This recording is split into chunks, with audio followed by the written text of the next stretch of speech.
وہ جو اللہ کا حکم ہے کہ ساری عوام کو اللہ کا فرمان ہے کہ تم نے اچھائی کے ساتھ کھڑا ہونا ہے اور برائی کے خلاف کھڑا ہونا ہے، یہ ہے بیسز ایک مہذب معاشرے کی۔ میں اب آپ کو بتاؤں، میں نے جو انگلینڈ میں دیکھا، کیونکہ میں نے پھر سے آپ کو کہوں اندر سے میں نے وہ معاشرہ دیکھا، ایک دفعہ کسی آدمی کے اوپر یہ الزام لگ جائے کہ اس نے چوری کی ہے، کرپشن کی ہے، وہ جو مرضی ہو، سارا جو اس کے دوست بھی ملنا چھوڑ دیتے ہیں، ان کے ملنے والے بھی ان کو ملتے نہیں ہیں، وہ جاتے ریسٹورنٹس میں جاتے ڈرتے ہیں۔ کیوں ہمارے وہ جو باہر گئے ہوئے ہیں ان کو واضح پڑتی ہیں، جو ہمارے باہر بیٹھے ہوئے ہیں کیوں وہ واضح پڑتی ہیں؟ کیونکہ سنیں کیوں پڑتی ہے؟ کیونکہ وہ اس معاشرے میں ہوتا ہی ایسے ہے۔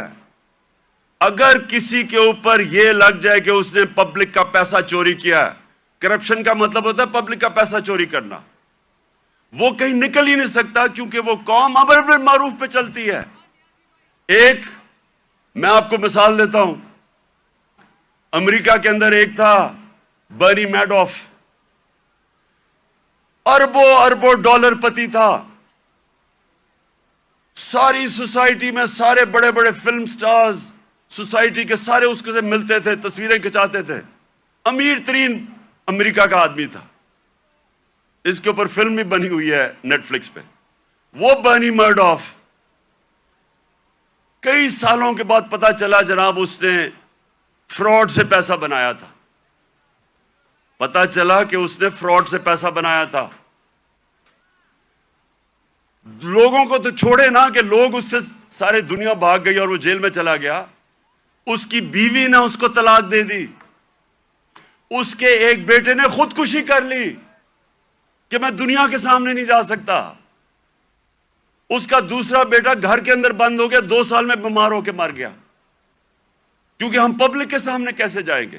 سنگاپور کے اندر ہمارے ساتھ تقریباً ہماری تھوڑی دیر کے بعد آزاد ہوا تھا، سنگاپور کے پاس ایک ایسا پرائم منسٹر آ گیا، لی کوان یو، اس نے آتے ساتھ ہی قانون کی بالادستی قائم کی۔ سنگاپور اور پاکستان کا ایک ہی جتنا تھا، ہمارا جو اوسط آمدنی پر کیپٹا انکم ہماری اور سنگاپور کی ملتی تھی، ایک ہی جتنی تھی۔ آج 60 کی دہائی میں ایماندار پرائم منسٹر آیا، قانون کی بالادستی قائم کی۔ جیسے ہی آپ قانون کی بالادستی قائم کرتے ہیں، کرپشن ختم ہو جاتی ہے۔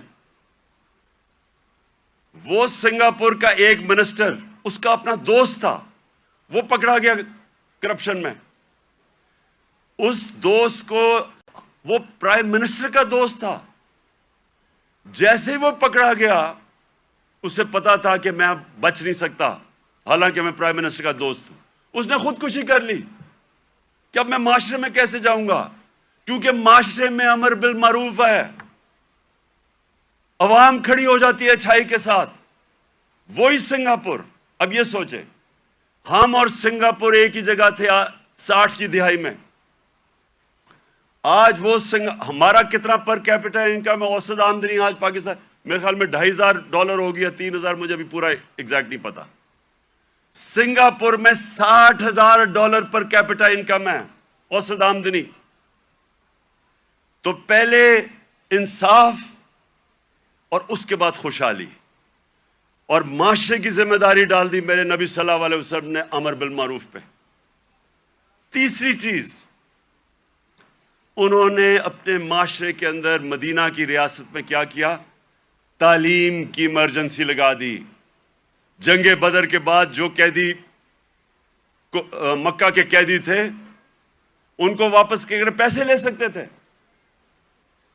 کیونکہ مسلمان تو غریب تھے تب، بلکہ جنگ بدر میں نے اتنا بھی پڑھ رہا تھا کہ کئی لوگوں کے پاس تلواریں بھی نہیں تھے، ڈنڈوں سے لڑے ہیں، تو وہ تو قیدیوں کو واپس کر کے پیسے لے سکتے تھے، ہتھیار خرید سکتے تھے۔ دنیا کے عظیم لیڈر نے کہا نہیں، جو 10 مسلمانوں کو پڑھا لکھا دے گا اس کو ہم آزاد کر دیں گے۔ تعلیم کے اوپر زور دیا، چائنا بھی جانا پڑے تعلیم حاصل کرنے کے لیے تو جاؤ.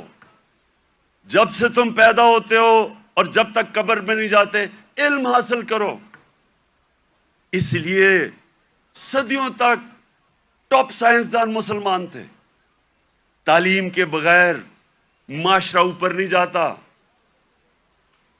اور ہمارا اب پھر سے حال دیکھ لیں, کتنا زور لگایا تعلیم. کتنا شرم کی بات ہے کہ 75 سال انڈیپینڈنس پہلی دفعہ ہم نے کوشش کی تھی کہ کم از کم تعلیم کا نظام میں انصاف کریں. نہیں تو امیر کے لیے تھوڑے سے 8 لاکھ امیروں کے لیے انگلش میڈیم, باقیوں کے لیے اردو میڈیم. وہ بیچارے پڑھ کے بھی اوپر نہیں آ سکتے تھے. ایک تعلیمی نظام جو غریب کو غریب کرتا تھا, جو ملک میں ناانصافی پھیلاتا تھا, وہ ہم نے کوشش کی. پتہ نہیں اب اس حکومت نے وہ ختم کر دیا ہوگا کہ ایک ہی نصاب 5 کلاس تک اور اوپر تک لے کے جا رہے تھے. لیکن تعلیم,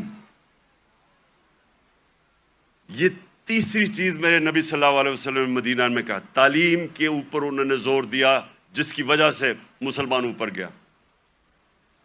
اور پھر فلاحی ریاست, انسانیت کا نظام. دنیا کی تاریخ میں پہلی دفعہ انہوں نے ایک فلاحی ریاست بنائی. اور یقین کریں مجھے پتہ ہی نہیں تھا فلاحی ریاست کیا ہوتی ہے جب تک میں برطانیہ نہیں گیا. میں جب پہلی دفعہ برطانیہ گیا میں نے پہلی دفعہ فلاحی ریاست دیکھی, کسی مسلمان ملک میں نہیں دیکھی. جو انہوں نے مدینہ کی ریاست میں پہلی دفعہ انسانیت کا نظام لے کے آئے تھے کہ کوئی کمزور آدمی, اس کی ریاست نے ذمہ داری لی تھی. غریبوں کی, آپ حیران ہوں گے کہ جو پینشنز تھیں, بوڑھوں کی بھی ذمہ داری پہلی دفعہ دنیا کی تاریخ میں مدینہ کی ریاست نے لی تھی. یتیموں کی, معذوروں کی, بیواؤں کی. ایسا نظام کبھی پہلے نہیں آیا تھا. تو اسٹیٹ نے انسانیت کا نظام لے کے آیا. اور مجھے افسوس سے کہنا پڑتا ہے کہ آج آپ یورپ چلے جائیں, میں نے اسکینڈینیویا جو بہترین, میں سمجھتا ہوں کہ اس نظام کے قریب مدینہ کے ریاض جو میں نے دیکھا ہے وہ ڈینمارک, سویڈن, ناروے.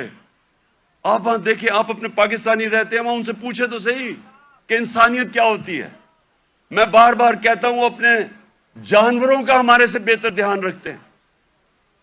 وہ حضرت عمر کا قول تھا کہ اگر کتا بھی بھوکا مرے میری ریاست میں تو میں ذمہ دار ہوں. آج ادھر آپ دیکھ لیں, ان کا RSPC ہے.